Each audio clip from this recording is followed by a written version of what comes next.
देखिए, ऐसा है कि जिस सरकार के तहत आशा शेल्टर होम चल रहे थे, उस सरकार की जिम्मेदारी होती है और जो अधिकारी उसका एडमिनिस्ट्रेशन देख रहे थे, लुक आफ्टर कर रहे थे, उनके खिलाफ कार्रवाई होनी चाहिए और जांच होनी चाहिए कि कारण क्या है इनके वजह से 14 की मृत्यु हुई है और बड़ा हृदय विदारक है। और दिल्ली के अंदर ऐसा हो रहा है, ये बड़ा अमानवीय है और बड़ा कष्टदायक है। और दिल्ली देश की राजधानी है और राजधानी में यहाँ पर केंद्र की सरकार भी है और पुलिस डीडी एमसीडी केंद्र के पास है और फिर दिल्ली गवर्नमेंट के पास है और दोनों सरकारें एक दूसरे के ऊपर आरोप लगा करके बचना चाहती हैं। ये परंपरा बड़ी खतरनाक परंपरा है। एक के ऊपर दोषारोप पर दूसरा लगा करके बच जाना चाहता है, लेकिन यह बहुत ही दुखद घटना है। इस पर कोई न कोई कार्रवाई होनी चाहिए। दिल्ली सेंट्रल होम वर्कर ने कहा है कि जो इनमेट्स नए हैं उनकी स्थिति कम हुई है, संख्या कम हुई है। 25 को तो टीबी भी था। ये सफाई देने की कोशिश की जा रही है। अगर यह भी है, यह है अगर डिजीज से मैंने कभी कभी हो जाता है कि संयोगवश संख्या बढ़ जाती है तो उसकी जांच तो होनी चाहिए। उनका मेडिकल तो रिकॉर्ड होगा ही, डॉक्टर उनको अटेंड कर ही रहे थे, तो अभी देखा जाना चाहिए। से बात कर लेते हैं यहाँ पे जिस तरीके से फूलचंद नगर में 3 बच्चों की मौत हुई जो यूपीएससी एस्पिरेंट्स थे, उसकी अब जांच दिल्ली हाई कोर्ट ने ट्रांसफर कर दी है सीबीआई को। क्या उम्मीद रहेगी? दिल्ली हाई कोर्ट ने 2-3 ऑब्जर्वेशन दिया है कि फ्री बी जो मुफ्त की संस्कृति है, इसको बढ़ावा देने से जो आधारभूत ढांचा है उसके ऊपर प्रतिकूल असर पड़ता है। ठीक है, ये दिल्ली सरकार की बात है, लेकिन केंद्र सरकार भी इस तरह से जो मुफ्त की संस्कृति को प्रमोट करके वोट लेती है। दूसरी बात यह है कि दिल्ली हाई कोर्ट ने भी ऑब्जर्वेशन दिया है कि कैबिनेट मीटिंग कब हुई कुछ किसी को पता नहीं, क्योंकि चीफ मिनिस्टर जेल में हैं और किस एजेंसी के ऊपर क्या जिम्मेदारी है इसका भी हता पता नहीं है। तो इसलिए सीबीआई को जांच के लिए दिया गया। अब सीबीआई की जांच से निकलेगा क्या, वो तो स्पष्ट है सब। ड्रेनेज सिस्टम लॉक्ड हो गया था, बेसमेंट में पानी आ गया था। अब सवाल इस बात का है कि जिम्मेदारी तय की जानी चाहिए। अब आम आदमी पार्टी बीजेपी के ऊपर, बीजेपी आम आदमी के ऊपर। अब देखिए, इलीगल कंस्ट्रक्शन पूरे देश में, पूरे दिल्ली में है, पूरे दिल्ली में है और उसमें पुलिस और डीडी एमसीडी 3 की जिम्मेदारी बनती है। अगर देखा जाए तो तीनों केंद्र सरकार के पास, तो ये क्या कर रहे हैं? तो जिम्मेदारी तो दोनों की है, राज्य सरकार की और केंद्र सरकार दोनों की जिम्मेदारी है। और जो हाई कोर्ट का ऑब्जर्वेशन है, जिस ऑब्जर्वेशन के साथ सीबीआई को मैटर दिया गया, वो बड़ा पॉलिटिकल नेचर का है और कि ये जो फ्री बी है, मुफ्त की संस्कृति है, ये राजनीतिक भाषा है और तमाम एजेंसियां हैं, किस एजेंसी को जिम्मेदार ठहराया जाए, कब है। खैर, जो भी कुछ है उनका ऑब्जर्वेशन है। तो सीबीआई की जांच से बहुत कुछ निकलने वाला नहीं है, बात एकदम साफ है। वायनाड में जो घटना हुई है उसमें 300 लोग अभी तक मारे गए हैं और आर्मी रेस्क्यू करने की कोशिश कर रही है और ड्रोन से सर्वेलेंस भी करने की कोशिश कर रहे हैं। काफी लोगों के दबे होने की आशंका। देखिए, दैवीय आपदा है। उत्तराखंड में भी हुआ है बादल फटे और हिमाचल में हुआ है, वहां भी हुआ है। अब हमारे नेता राहुल जी कल गए भी थे और यथासंभव जो हम रिलीफ दे सकते हैं वो तो दे ही रहे हैं।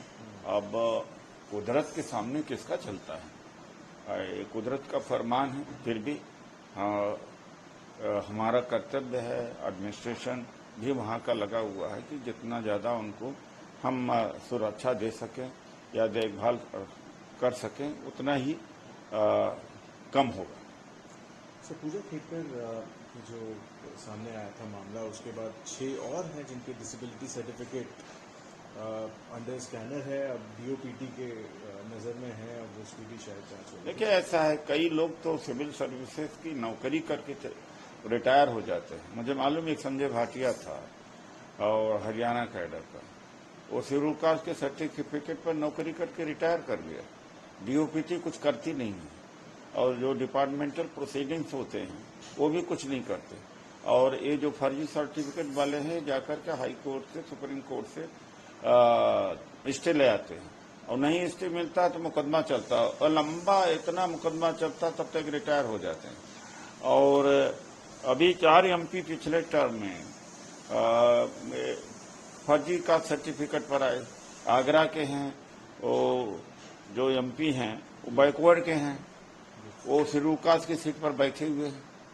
तो अदालतें इस देश में बराबर की गुनाहगार हैं। मैटर पेंडिंग होता कोई फैसला लेते नहीं। और दूसरा जो महाराष्ट्र की एमपी हैं और मैं उनका नाम भूल रहा हूं, अभी इस बार चुनाव हार गई हैं, उनका फर्जी सर्टिफिकेट है, उनके ऊपर 2 लाख का हाई कोर्ट का जुर्माना लगा हुआ है। तो रैंपेट है, यहाँ पर तो कोई रुकावट ही नहीं है।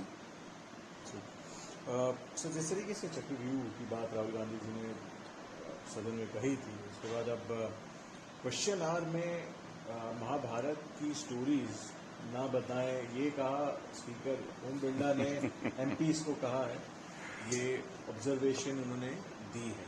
अरे भाई, अब वो सर, लोकसभा के स्पीकर ओम बिरला ने हिदायत दी है एमपीज को कि जो महाभारत की कहानियां हैं वो अब क्वेश्चन आवर में ना बोले।